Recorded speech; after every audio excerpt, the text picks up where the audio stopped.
How do you do, ladies and gentlemen? This is the moment I was looking forward to more than any other since I took over this show a couple of months ago, because I find that Daniel Pipes is a guy that I've been reading for many months, for years, in the New York Post and in other papers, and I know that any time you mention his name, people think of him as the final authority on all Middle Eastern affairs, and especially on the whole issue of the Muslims, what they represent compared to what they pretend to be, how much is of the Muslim story is a matter of danger, and how much is a matter of legitimacy, where they really stand on what issues compared to what we think, because there's so much confusion all over America about what we should think of the Muslims.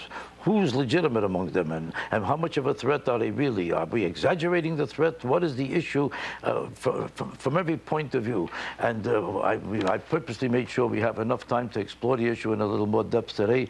And we had an imam last week who gave us the side of the story from the point of view of the Muslims. And he sounded like a very moderate man who was trying to explain to me that all these accusations are not true. But to what extent some of these accusations are true or not, I think are best known by a man like Daniel Pipes. So he wrote so many books on the subject. So I'd like to hear what he has to say. Hello, Daniel Pipes. Hello, Jackie Mason. It's sort of a long introduction, but your history of scholarship on this issue is so extensive that I don't think I even came anywhere close to it with my explanation of who you are. But the main thing I want to ask you is this. Let's start off this question. He was justifying everything that the Muslims basically are doing, and every portrayal that we have about them in terms of any negative attitude. He explained to me why it's so wrong. Like one of the things he said when I said the Quran, why is it saying in the Quran that you should scar and maim and destroy the infidel, and everybody who's heretic or anybody represents another religion somehow doesn't deserve the right to even live on this earth, and he should be destroyed? And he said it's totally misinterpreted. Would you say that it is misinterpreted? What is the story of the Quran? Well, what the Imam was doing last week was saying, in effect, there are a lot of pretty hair-raising passages in the Bible, too. Right. But the big difference is that those hair-raising passages in the Bible are defunct. Nobody implements them. They're not operational. Whereas those in the Quran, to a large extent, are. And specifically, beheading is. It's happening all the time. What needs to happen is for Muslims to say, well, there are these verses in the Quran, but they're no longer operative. They're no longer something that we follow. That moment hasn't yet come, and it's unfortunately a significant way off. But besides which, whatever says in the Bible about committing any kind of violence doesn't anywhere approach anywhere near the kind of suggestion that you see in the Quran. There's no place in the Bible that says kill and destroy the infidel or whoever doesn't believe in your religion. No, but it doesn't quite say that in the Quran either. But I'll agree with you, the Quran is more political, more military than the Bible, but the Bible does have its elements.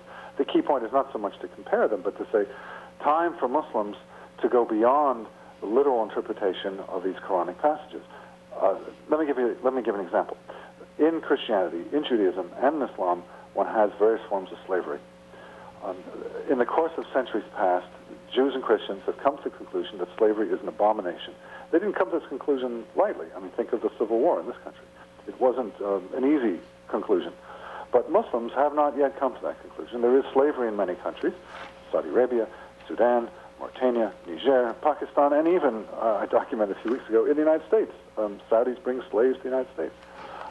When I ask, excuse me, I want to ask you a question. When I ask a Muslim why this is still taking place in so many Muslim countries, slavery, the way the women are totally mistreated, the way they have no rights at all as a human being, they can't drive, they could be, if they commit adultery, they could be stoned, the husband is free to kill them in some countries, if they have any premarital relationship, they are destroyed as a human being, the family themselves would kill them or destroy them.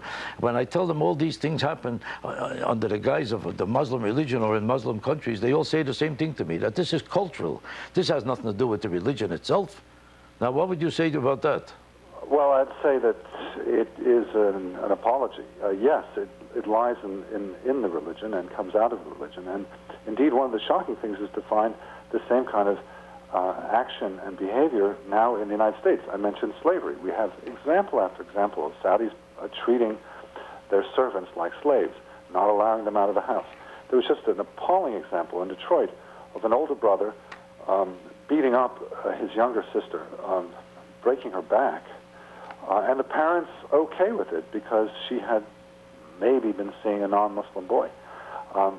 This is, yeah, it's cultural, but it comes out of provisions in the Quran. It needs to be addressed face on. And this is a profound religious and cultural transformation that has really yet to begin in the Muslim world, including the Muslim world in the United States, the Muslims in the United States. In other words, what you're saying is that the country, what if I identify all the Muslim countries where this doesn't happen? And what if these people say to me, who are innocent of this kind of behavior, when they say to me, the Quran, in no place in the Quran do they suggest or believe or teach in any way to treat women this way. Women are treated this way as an offshoot of a culture that they created that is a direct violation of the Muslim treatise, of the Muslim faith. At that point, what's that? To say that it becomes a little bit abstract to say. Well, I mean, take the issue of women and the covering of women. Right. It does not actually say in the Quran that a woman's face must be covered, but it is a natural interpretation from the Quran about the modesty of women to say, well, if women are going to be modest, then they really have to be covered from head to toe. And that is the case, for example, in Afghanistan. Now, it did not literally in the Quran say that a woman must have a burqa on her and her face not be seen. But it is something that comes out of the Quran, and it needs to be, it needs to be faced. It needs to be confronted. It needs to be changed. That, again, hasn't really even begun. Or put it even more pessimistically, there was movement a century ago. Muslims were leaving this. Women were coming out from under the veil and the headscarf and the burqa. And now what one's seen in the last generation is a return towards it. So we're actually going backwards.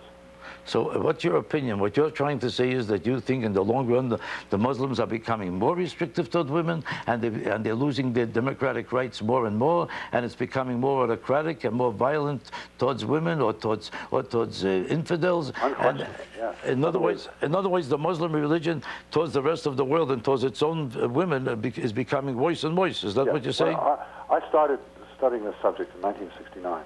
At that time, the radical Islamic trend, which is now so powerful, and the reason why we're talking about it today, was negligible.